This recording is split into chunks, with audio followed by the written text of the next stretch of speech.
नमस्कार, आप देख रहे हैं आरडी न्यूज और मैं हूं आपके साथ बुलबुल भारद्वाज। देश में लोकसभा चुनाव की सभी सीटों पर मतदान खत्म हो गया है। अब सिर्फ और सिर्फ 4 जून का लोगों को बेसब्री से इंतजार है, जिस दिन पता चलेगा कि सत्ता के सिंहासन पर कौन विराजमान हुआ।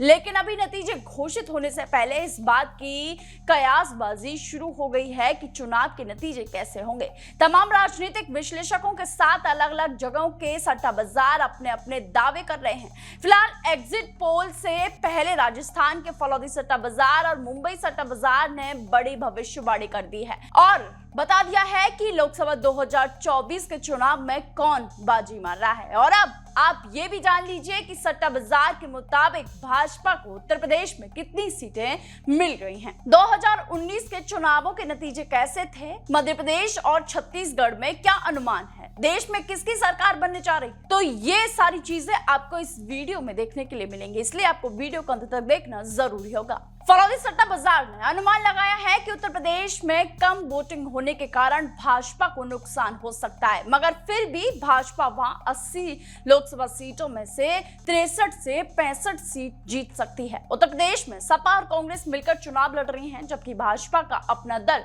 सुबह सपा के साथ गठबंधन है। बसपा अपने दम पर चुनाव लड़ रही है। 2019 के लोकसभा चुनाव में भाजपा की अगुवाई वाले एनडीए गठबंधन ने 64 सीटों पर जीत हासिल की थी।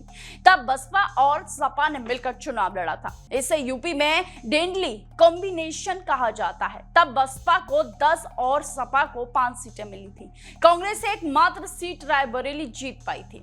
यदि वोट शेयरिंग की बात करें तो भाजपा को 49.6% वोट मिले थे, जबकि बसपा को 19.3% और सपा को 18% वोट मिले थे। वहीं मध्य प्रदेश और छत्तीसगढ़ की बात करें तो मुंबई सट्टा बाजार ने मध्य प्रदेश में कांग्रेस को 10 तो भाजपा को 19 सीटें दे रहा है, जबकि फलौदी सट्टा बाजार मध्य प्रदेश में कांग्रेस को महज 1 सीट दे रहा है, जबकि भाजपा के खाते में 28 सीटें हैं। ये बिल्कुल 2019 जैसा ही आंकड़ा दिखाई दे रहा है। फलौदी सट्टा बाजार ने छत्तीसगढ़ लोकसभा चुनाव के आंकड़े भी जारी कर दिए हैं। दावा है कि छत्तीसगढ़ में एक बार फिर भाजपा सबसे बड़ी पार्टी बनकर उभरेगी। इसके मुताबिक 11 सीटों में से 9 से 10 सीटें भाजपा हासिल कर सकती है, जबकि कांग्रेस को 1 या 2 सीटों से संतोष करना पड़ सकता है। वहीं अगर देश की स्थिति की बात करें तो फलौदी सट्टा बाजार ने भाजपा गठबंधन को 304 से 306 सीटें दी हैं, जबकि कांग्रेस को महज 50 सीटों पर सिमटा दिया है। जबकि मुंबई सट्टा बाजार ने इंडिया गठबंधन को 345 सीटें हासिल करने का अनुमान जताया है। यदि एनडीए की बात करें तो उसे 195 सीटें मिल सकती हैं। देश के सबसे चर्चित फलौदी सट्टा बाजार का अनुमान हर चरण के चुनाव के साथ बदल रहा है।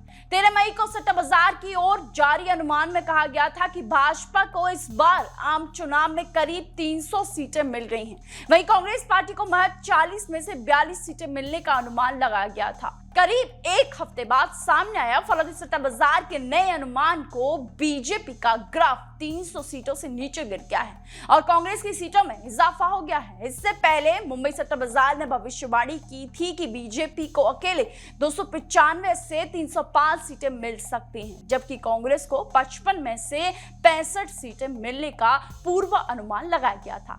मुंबई सट्टा बाजार के अनुसार बीजेपी के लिए अकेले 350 सीटें जीतना भी मुश्किल है। वहीं मुंबई सट्टा बाजार ने बीजेपी को 64 से 66 सीट मिलने की भविष्यवाणी भी की थी, जबकि पार्टी दावा कर रही है कि उसे 70 से अधिक सीटें मिलेंगी। हालांकि फलौदी का सट्टा बाजार कोई एग्जिट पोल नहीं करता है, लेकिन देश और राज्यों के राजनीतिक माहौल के आधार पर सट्टा जरूर लगाता है। सट्टा मार्केट के अनुमानों को लेकर एमपी तक कोई पुष्टि नहीं की है।